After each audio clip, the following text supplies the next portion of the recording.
նիստի ժամանակ այսինքն արդեն դժվարանում եմ ասեմ, դա ասում կառավարության նիստ չի, դա դեբիլների հավաքույթ է, որովհետև չես կարող 7 տարի առաջի դասարանում մնալ ու ասես, որ դու տգետ ես, չէ, տղա ջան, դու տգետ չես, դու դեբիլ ես։ Տգետ են մարդն է, որը ընդհանրապես չի սովորում, բայց եթե 7 տարի սաղ կառավարությունով, ձեր պատգամավորներով մնացել եք առաջի դասարանում, ուրեմն դուք դեբիլների կույտ եք։ Ընդ որում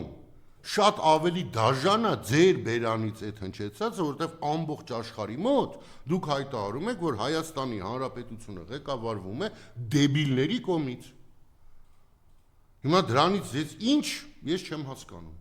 Բայց դա այդպես էլ չի, որովհետև հիշում եք ինքն մի ժամանակ ասում են գժի տեղ եմ դրել, ոչ ինքը գիտակցված է, ինչ անում է գիտակցված անում, եւ դիժը ստացիոն ոչ դեբիլ է։ Մարիամ ջան, անկախ նրանից Նիկոլը ինչ կասի, իր մասին ինչ կասեն, ես 2019 թվականից միշտ ասել եմ նույնը։ Նիկոլը Դավաճան է, իր իշխանությունը դավաճանական իշխանություն է, 2018-ին իշխանության գալը ուներ իր գինը։ Այդ գինը Արցախի հանձնումն էր, այդ գինը Ռուսաստանի Դաշնությունը Հայաստանից տարհանումն էր։ Էդ էր։ Նիկոլին տրվել է այդ իշխանությունը այդ նախապայմանով եւ ինքը համաձայնվել է դրան։ Երևի փողը կուրացրել է կամ պաշտոնը կուրացրել է ամեն ինչը։ Եվ անկախ նրանից Նիկոլը կասի, որ ինքը դեբիլ է, թեր զարգացած է, թեր ուսա, չգիտեմ, իրականում կին է,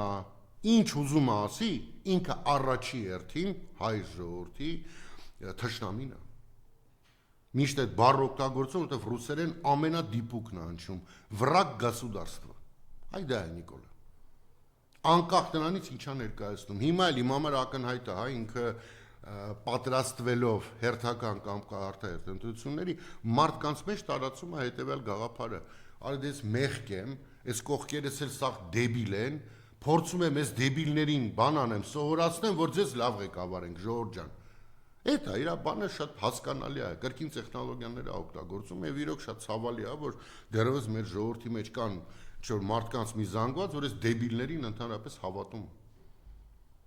Ակնհայտ է, չէ՞ որ Հայաստանի Հանրապետության տնտեսությունը ծայրահեղ ծանր վիճակում է գտնվում, ծայրահեղ ծանր։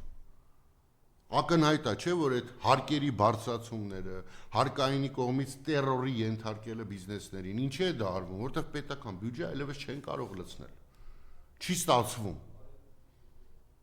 Եվ ինչ են անում, մտնում են հասարակ ժողովրդի գրպանը, հենց այն ժողովրդի, որը 18-ին իրենց համար փողոց էր դուրս եկել։ Հենց այն ժողովրդի, որը հավատացել էր եւ դուրս էր եկել ել ավելի լավ ապագայի բանով, հա, կանխատեսումով։ Հիմա ինչ անում, փոխանակ դրսերից փող բերի, բան է տլա անում է, դրսից բերած փողը ոստիկանություն, դատախազություն, բան սաղին պարգևավճարներ է բաժանում, վարկով, այս ժողովրդից է փող քերում է, որ կարողանա իշխանությունը պահի։ Ուրիշ բան չի անում։ Մինչդեռ տնտեսությունը գտնվում է ողբալի վիճակում, առանձին վերցրած բոլոր տնտեսության բոլոր ճյուղերը խայտառակ վիճակում են գտնվում։ Շինարարությունը գրեթե կանգնել է։ Բնակարանների վաճառքը գրեթե կանգնել է։ Ընդհանուր առևտուրը բոլոր ոլորտներում կտրուկ իջել է։ Դեռևս մեզ լսողները ոչ բոլորն են սա հասկացել կամ իրանց վրա զգացել, բայց շատ շուտով զգալու եք։ Մի անգամ ասել եմ, նորից եմ ասում, օրինակ Վրաստանին այն ժամանակ Սաակաշվիլիի ժամանակ աշխարհից գոնե լուրջ գումարներ էին տալի հակառուսականության համար։ Միլիարդներով փող էին տալի։ Հայաստանին էլ չեն տալի։ Հայաստանին ասում են, չէ, դու պիտի հակառուսական լինես, ռուսական ռազմաբազան պիտի Հայաստանից հանես, Արցախը պիտի հանձնես ու փող էլ չեն տալի։ Այսինքն երևի տալիս են, բայց մի հոգու, ոչ թե ժողովրդին։ Այդ շատ վատ բան է մեր անցին ասում, որպես ժողովուրդ, որպես ազգ։ Այսինքն մեզ այդքան են թերագնահատում ամբողջ աշխարհում, որ ասում են, այս մարդկանց բերանը փակել էլ պետք չի, մեկը ոչինչ բան չեն անելու։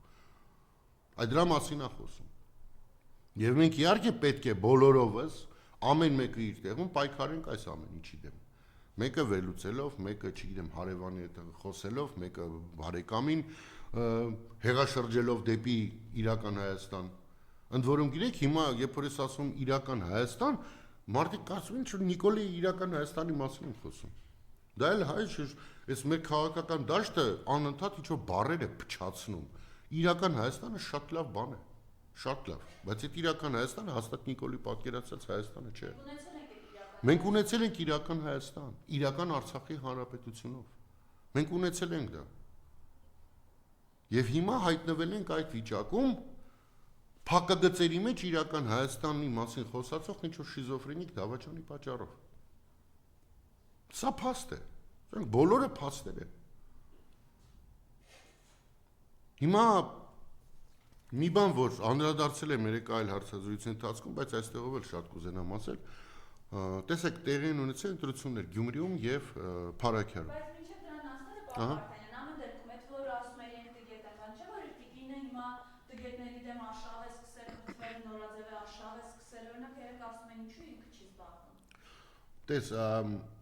իրականում ես մինչև հիմա ես փորձում եմ հասկանալ իր տիկնոջ սկսած այդ արշավի հիմքում ինչ է դրված։ Ես այն մարդկանցից եմ,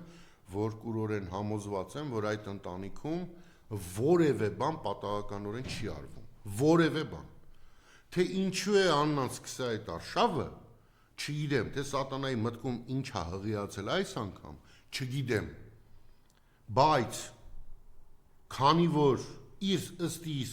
ինքը ասում է, որ զբաղվում է կրթելով, դու սկզբից իրանց դեբիլների կրթեն։ Այնա մի խումբ դեբիլներ կառավարության նիստում նստած էին։ Պատկերացնում եք 7 տարի նույն դասարանում։ Այդ դեբիլ չէ, ախր դեբիլը շատ փափուկ է ասած։ Ուրեմն ձերա պատկերացեք ժողովուրդ ջան, ձեր երեխեն գնա դպրոց 7 տարի մի դասարանում մնա։ Որ ծրողս ինքնասպան կլինի, կասարա խայտարակ եղանք ազգով մեկ։ Ես դրանք դեբիլ էլ չեն, չգիտես ինչ ասես։ Ոնց որ իրանք են իրանց մասին դա ասում։ Անընդհատ ասում են, որ բանը կրթություն չունենք, ես ենք, են չենք, 7 տարի միտեղ ենք մնացել, բան, գնում է ինչ-որ չգիտեմ, դպրոցների բացումների առաջին օր ստուգում է դուշն ալնում սովորաբար, հիվանդ ընտանիք էլի։ Ոնց որում իրանք հիվանդ լինելը նաև այս հասարակությունն են հիվանդացնում։ Լրիվ ոնց որ գիտեք, ժամանակին կիսակատակ կիսա լուրջ ասեմ, էլի, երբ որ են կիսաբաց լուսամուտներն էին նայում, ինչ-որ մի երկու րոպե բան Facebook-ում բանում ինչ-որ կարճ բաներ էր բերում, նայում ասում լավ, էս գժանոցը ոնց կարելի է հեռարձակել։ Հիմա հասկանում եմ, որ մենք այդ գժանոցի մեջ արդեն ապրում ենք 7 տարի։ Օրինակ ինչով է այսօրվա Հայաստանը տարբերվում կիսաբաց լուսամուտների ցանկացած հեռարձակած սյուժեից։ Ոչ մի բանով։ Լրիվ նույնն է։ Ոնց այն ժամանակ էի կտրականապես դեմ նման հաղորդումների հեռարձակմանը, բայց իրականությունն այն է, որ եկանք այդ հաղորդումները լուսաբանելով բաներ, եկանք հասանք նրան, որ բոլորով ազգով հանդերձ հայտնվել ենք այդ կիսաբաց լուսամուտների մեջ։ Հիմա ամբողջ աշխարհը մեզ նայում է, որպես կիսաբաց լուսամուտներ։ Եթե առաջ մենք ենք տներում մի երկու րոպե նայում, խնդում ենք, ասում ենք, արելավ էս գժերին որտեղից են գտնում, հիմա ամբողջ աշխարհն է մեզ նայում, ասում են, այս ով են։ Որտեվ Հայաստանը դարձել է կիսաբաց լուսամուտների երկիր։ Ամբողջությամբ ռեալիթի շոու է։ Գժեր գժվեք։ Ողբերգականը Մարիամ ջան, գիտես ինչ Արցախի հանձնումից հետո ինձ շատ դժվար է ցավ պատճառել։ Շատ դժվար է ցավ պատճառել։ Ես ինքս անկեղծ լինեմ, չէի պատկերացնում, որ նման ծանր եմ տանելու հայրենիքի մի մասի կորուստ։ Այո, գիտեի, որ շատ ծանր եմ, բայց այս աստիճան։ Ես միջև գրեթե ամեն օր երազում Արցախի տարբեր գյուղերում եմ։ Ես Facebook-ում բոլորդ գիտեք, հա, կամ memories բաժին, որ բերում է 7 տարի առաջ, 10 տարի առաջ հիշողություններ։ Ես չեմ բացում memories բաժինը, որովհետև ազդվում եմ։ Որովհետև ցավոք սրտի սաղ memory-ները բերում է Արցախի ինչ որ բացումներ, որոնք տեղ են ունեցել։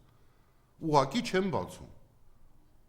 Որովհետև մինչև հիմա մեջս չի տեղավորվում, լավ էս ոնց եղավ։ Ոնց սենց եղավ էլի, ոնց մենք կորցեցինք մեր հայրենիքի մի մասը։ Քիչ է կորցրել ենք, հələ մեզանում կան մարդիկ, որոնք ասում են պետք է մոռանաք դրա մասին։ Արա դուք ձեր հոր ու մոր մասին մոռացեք, ձեր երեխեքի մասին մոռացեք։ Մեզ միացեք մենք ինչի մասին երազենք, հիշենք։ Դա ձեր գործը չի։ Ձեր ապագան իմ համար պարզա, բոլորը դե բանտախցերում եք հայտնվել։ Ոնց ձեր համար շատ լավ բան եմ մտածել, պետք է բանտախցերում անպայման հերոստացույց լինի, այդ հերոստացույցով էլ անընդհատ լսեք տարբեր հայ քաղաքական գործիչների ելույթները, իսկ գիշերային ժամին պետքա անընդհատ զոհված տղեկի անունները լսեք, անընդհատ, որտեվ բոլոր զոհվածների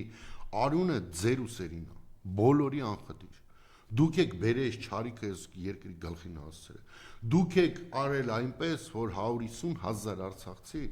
դարել են անօթևան։ Դուք եք այդ ամեն ինչ արել։ Հիմա